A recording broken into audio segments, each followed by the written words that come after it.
علم نجوم اور علم جفر کی حقیقت کیا ہے، اور اس علم کو حاصل کرنے کے بارے میں وضاحت فرما دیں۔ جس طرح دنیا میں دوسری صداقتیں ہیں، اسی طرح علم نجوم اور علم جفر کو ایک صداقت مان لینا چاہیے۔ جس طرح جنات کا وجود ہے، تو یہ ضروری تو نہیں کہ ان کا علم حاصل کیا جائے۔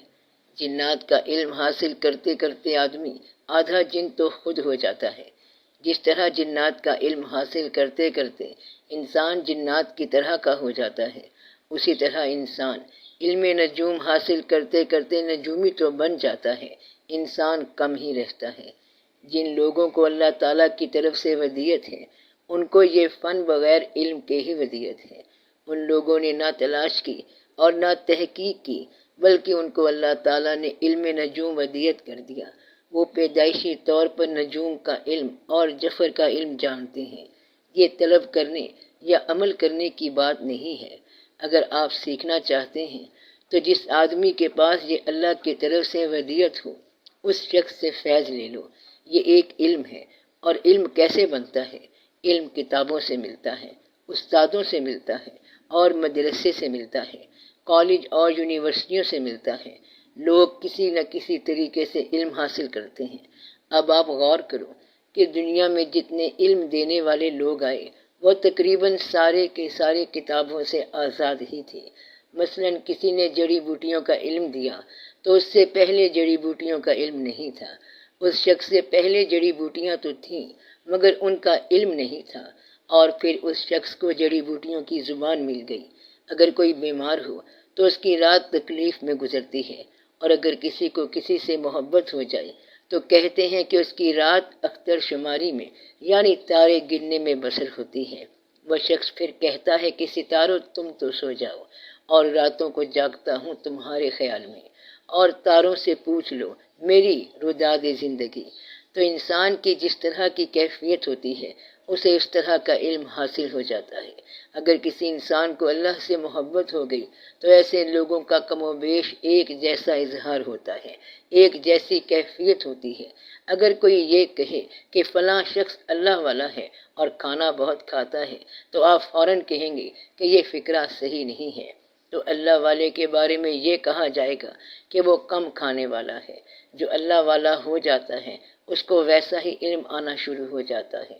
تو علم کا آغاز اصل میں کیفیت سے ہے، بس کیفیت ہی علم ہے۔ اور جس کے پاس کیفیت نہ ہو اور علم کی تمنا ہو، وہ شخص محنت کر کر کے برباد ہو جائے گا۔ مثلاً ایک بندہ اگر فقیری کا سارا علم حاصل کر جائے تو بھی فقیر نہیں بن سکتا۔ تو محبت کرنے والا شخص کہتا ہے کہ میں محبت کرنے سے پہلے محبت کے بارے میں بہت کچھ جانتا تھا، مگر جب سے میں محبت میں داخل ہوا تو اب میں کچھ بھی نہیں جانتا۔ محبت میں داخل ہونے والا محبت پر بیان اور محبت پر مضمون بھول جاتا ہے، اس کا بیان خاموش ہو جاتا ہے۔ جس نے سمندر کی لہریں دیکھیں تو وہ ان لہروں کے بڑے رموز بیان کرتا رہا کہ یہ لہریں ہیں، یہ جھاگ ہے، یہ پانی ہے، اس میں سیپ ہوتے ہیں، موتی ہوتے ہیں، مچھلیاں ہوتی ہیں، خزانے ہوتے ہیں۔ اور جس شخص نے سارا سمندر دیکھ لیا، اس کا بیان ختم ہو گیا۔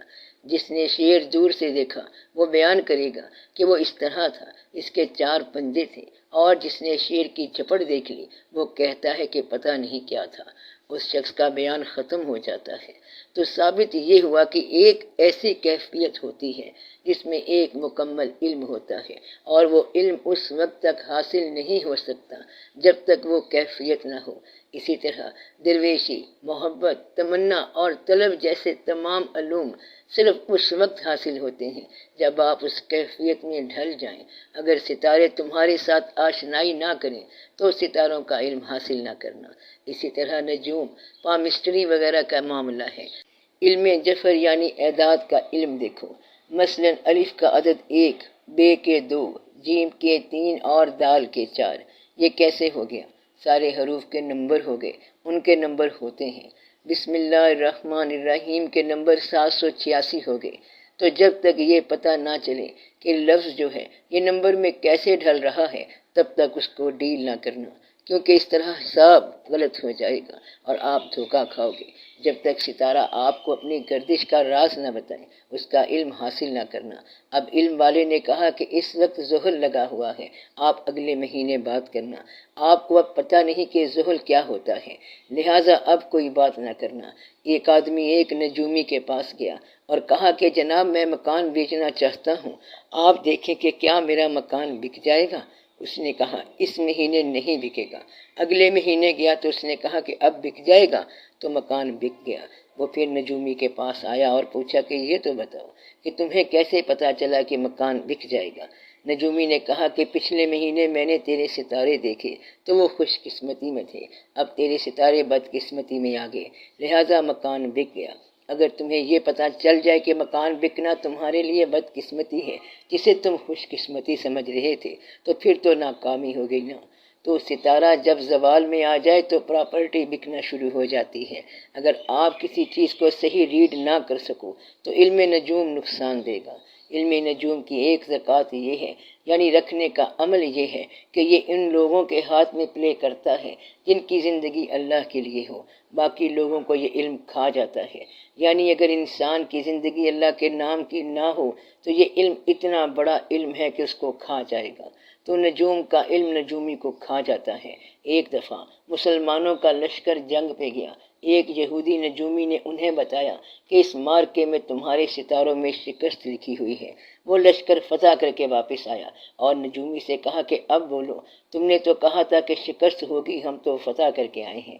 نجومی نے کہا تمہارے لشکر کے ساتھ علی علیہ السلام شامل ہو گیا، کیونکہ اس آدمی کے پاس جو قدرت ہے وہ ستاروں پر بھی حاوی ہے۔ یا تو تم ستاروں کی طاقت سے چلو یا پھر اسے کنٹرول کرنے والے بنو۔ اگر تم ستاروں کو کنٹرول کرنے والے نہیں ہو تو ستاروں کا علم وہیں کا وہیں رہ جائے گا۔ تو کمزور آدمی ستاروں کے مطابق چلتا ہے اور طاقتور آدمی ستاروں کو اپنے مطابق چلا لیتا ہے۔ وہ شخص ستاروں سے باہر ہوتا ہے، اسے کہتے ہیں کہ نجوم کے مطابق یہ کام نہیں ہوتا تھا، آپ نے کیسے کر لیا؟ تو وہ جواب دیتا ہے کہ نجوم کا ماسٹر آف دا پاتھ، یعنی راستے کا مالک ہمارے ساتھ ہے۔ اسی لیے اقبال نے کہا تھا اب سے ہے شکوہ تقدیر یزداں، تو خود تقدیر یزداں کیوں نہیں ہے؟ اور یہ کہ ستارہ کیا تیری تقدیر کی خبر دے گا، وہ خود فراخی افلاک میں ہے خوار و زبوں۔ تو اللہ والا کہتا ہے کہ مجھے یہ سمجھ آئی ہے کہ میں ہی کاتب تقدیر ہوں۔ اگر تم یہ کہو گے تو تم جھوٹے ہوگے، اور اگر اللہ والا کہے گا تو وہ صحیح ہوگا، کیونکہ وہ اللہ کے ہاتھ میں اس طرح چلا جاتا ہے کہ پھر اللہ کہتا ہے کہ یہ میرا ہے۔ تو سارے علم صحیح ہیں، لیکن انہیں کس حد تک حاصل کرنا چاہیے؟ جب اللہ کے لیے زندہ رہنے کی تمنا ہو۔ اللہ کے لیے زندہ رہنے کی تمنا جتنی کم ہوگی اتنا ہی یہ علم کم ملے گا، اور اگر کہیں فاؤل کیا تو یہ علم آپ کو کھا جائے گا۔ یہ علم ایسے ہے جیسے شیر کے پنجرے میں رہنا، ذرا شیر کی آنکھ سے آنکھ ہٹائی تو وہ حملہ کر دے گا، کھا جائے گا۔ تو اس علم میں شیر کے ساتھ آنکھ ملا کے چلنا پڑتا ہے، اور اس کو استعمال کرنے والا اس وقت تک محفوظ نہیں رہ سکتا جب تک وہ اللہ والا نہ ہو۔ ایک بزرگ کیمیا گری کرتے تھے، یعنی ایسی چیز بناتے تھے جیسے کسی دھات پہ لگائیں تو وہ سونا بن جاتی تھی۔ وہ اتنے ماہر تھے کہ ان کے عمل کی راکھ بھی لوگ دور دور سے آ کر لے جاتے تھے کہ اس میں بھی کوئی راز ہوگا۔ ایک دفعہ ایک درویش ان کے پاس آیا اور چند دن قیام کیا۔ اس درویش نے دیکھا کہ لوگ ان کے پاس آتے ہیں اور فیض لے جاتے ہیں، لیکن یہ محسوس کیا کہ یہ بزرگ کیمیا گری کا نسخہ نہیں دیتا، پیسے دے دیتا ہے۔ ایک دن اس بزرگ نے درویش سے پوچھا کہ تمہیں آئے ہوئے 10 دن ہو گئے ہیں لیکن تم نے ہم سے کچھ مانگا نہیں۔ درویش نے کہا کہ میں نے پہچان لیا ہے کہ تو محتاج ہے۔ اس نے پوچھا میں تو سخی ہوں، محتاج کیسے ہوں؟ درویش نے کہا کہ تو سخی تو ہے لیکن بنا کے دیتا ہے، بنے بنائے پر تیرا اختیار نہیں ہے، اور دوسری بات یہ ہے کہ تو سخی اس لیے نہیں ہو سکتا کہ تو نسخہ تو دیتا نہیں اور مال دے دیتا ہے، اس طرح لوگوں کو بھکاری بنا رہا ہے۔ اور میری بات یہ ہے کہ ہم بادشاہ لوگ ہیں، ہمیں سونے کی تمنا نہیں ہے۔ یہ ہے اصل کیمیا گری۔ اصل کیمیا گری یہ ہے کہ کیمیا کی تمنا چھوڑ دو۔ اصل دولت مندی کیا ہے؟ دولت کی تمنا چھوڑ دو، یہی سب سے بڑی دولت ہے۔ نجوم کے متعلق اصل بات یہ ہے کہ ستارہ اپنا کام کرے اور تو آرام سے سو جائے، وہ صبح تک ٹھیک ہو جائے گا، نہیں تو اگلے دن تک ٹھیک ہو جائے گا۔ انسان کی شکل بننے کے بعد ستارہ بنتا ہے، ستاروں سے شکلیں نہیں بنتی۔ شکل تو بن گئی، جس کو پسند آنی تھی اسے پسند آ گئی، اور جس کو ناپسند آنی تھی اسے ناپسند ہو گئی۔ اب اس میں ستارہ کیا کرے گا؟ اب ستارہ کیا بتائے گا کہ تم دفتر جاؤ یا نہ جاؤ؟ دراصل تمہارا ارادہ ہی ستارہ ہے، تمہارا مزاج ہی ستارہ ہے، تمہاری شکل ہی ستارہ ہے، ماں باپ کی دعائیں ہی ستارہ ہیں، اور بعض اوقات ماں باپ کی ناراضگی ہی ستارہ ہے۔ ستارے آسمان پہ ہی کیا ٹوٹتے ہیں، یہاں بھی ٹوٹتے رہتے ہیں۔ ایک آدمی اگر اپنی محفل سے بچھڑ گیا، دوست ناراض ہو گئے، تو اس کے ستارے تو ختم ہو گئے۔ اصل ستارہ کیا ہے؟ تیرا اپنا مزاج۔ اپنے مزاج کو اسٹڈی کر۔ اس لیے یہ بھی کہتے ہیں کہ مال دولت حاصل کرنے کا وظیفہ بھی نہ کیا کرو۔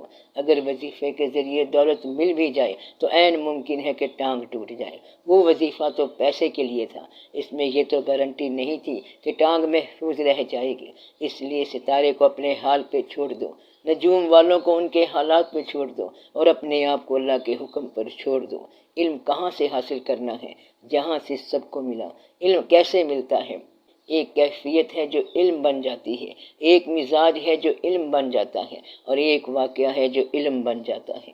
خدا نخواستہ اگر شہر میں کہیں ہنگامہ ہو جائے تو ایک شخص پوری طرح اس واقعے کو تفصیل سے بیان کرتا جائے گا، تو جو بھی واقعہ ہوتا ہے وہ علم بن جاتا ہے۔ مزاج بھی علم بن جاتا ہے، تقلید بھی علم بن جاتی ہے، اندر کی راحت علم بن جاتی ہے، محبت بھی علم بن جاتی ہے۔ تو علم کو اپنے مزاج سے حاصل کرو، علم کو اپنے خیال سے حاصل کرو، علم کو اپنے اندر سے حاصل کرو۔ دنیا میں دو قسم کے انسان ہوتے ہیں، ایک وہ جن کے پاس علم ہے، اور دوسرے وہ جن کو علم کی تمنا ہے۔ تیسری قسم والا انسان ہی نہیں ہے بلکہ جانور ہے۔ اصل طریقت یہ ہے کہ علم کی تمنا والا علم والے کے پاس جائے، یہی طریقت ہے، یہی مزاج ہے، یہی راستہ ہے، اور یہی سفر ہے۔ سفر یہی ہے کہ اگر علم کی تمنا ہے تو اس کے پاس جاؤ جس کے پاس علم ہو۔ اگر علم کی تمنا نہیں ہے تو صبح بسم اللہ پڑھ کے دکان کھولو اور شام کو گھر آ جاؤ۔ ہندو صبح صبح دکان پر چھڑکاؤ ضرور کیا کرتا تھا، اور پہلے گاہک کو بھگوان سمجھ کے پرنام کرتا تھا۔ اس سے پوچھا جاتا کہ بھگوان کی کرپا کون ہے، تو وہ کہتا کہ گاہک جو پیسہ لے آتا ہے۔ دکاندار کے لیے اصلی رازق کون ہے؟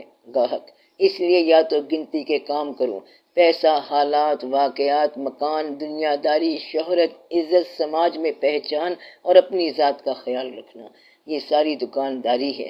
بلکہ یہ لوگ اللہ کے ساتھ بھی دکانداری کرتے ہیں کہ اللہ میاں ہم نے آپ کو 2.5% دے دیا، تیرے نام کی خیرات کر دی، اب ہم پہ احسان کرو، فضل کرو۔ محبت والے یہ کہتے ہیں کہ تیری دی ہوئی جان ہے اور یہ تیرے حوالے ہے، اب اس کا بدلہ کیا لینا ہے، بس ہمارا کام مکمل ہو گیا، یہ قرضہ ادا ہو گیا۔ اس لیے دو قسم کے آدمی ہوتے ہیں، ایک وہ جن کو اللہ نے علم دے رکھا ہے، اور دوسرے وہ جن کو علم کی تمنا دے رکھی ہے۔ یہ دو طرح کے لوگ طریقت کے وارث ہوتے ہیں، اور باقی سب دکاندار ہوتے ہیں۔ اس لیے علم کی تمنا کے بغیر اور کسی بڑی دلیل کے بغیر کبھی فقیری کا سفر نہ کرو، اور نہ ہی فقراء کے پاس جاؤ۔ اس لیے میں یہ منع کر رہا ہوں۔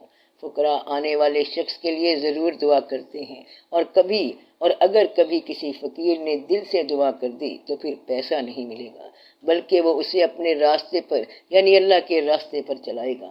ایک درویش ایک شخص کے پاس گیا اور بولا کہ میں تمہیں دعا دینے کے لیے آیا ہوں، دعا یہ ہے کہ اللہ کرے تمہارے پاس کچھ نہ ہو۔ اس شخص نے پوچھا اس کا کیا مطلب ہے؟ درویش نے کہا جس کے پاس کچھ نہ ہو اس کے پاس اللہ آپ ہی ہوتا ہے، تو جہاں پر اللہ کی ذات یا اللہ کی محبت ہوگی وہاں کچھ نہیں رہتا۔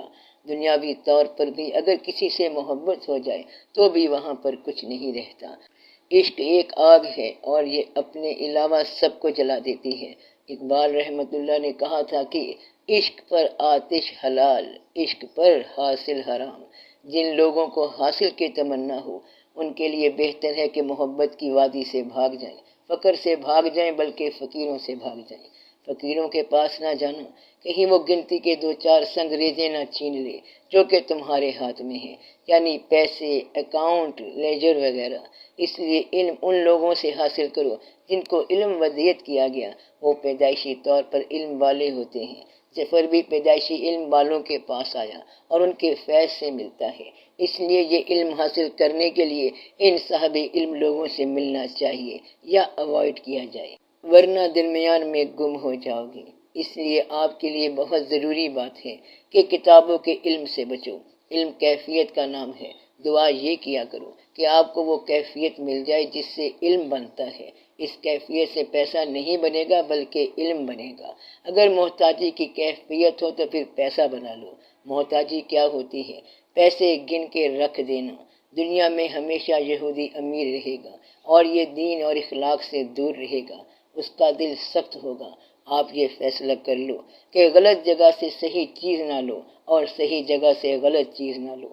اگر آپ کسی شہید کے مزار پہ چلے جائیں اور اسے کہیں کہ دعا کرو میرے بیٹے کی عمر دراز ہو، تو وہ بھلا آپ کو کیا جواب دے گا؟ بات بنتی نہیں ہے۔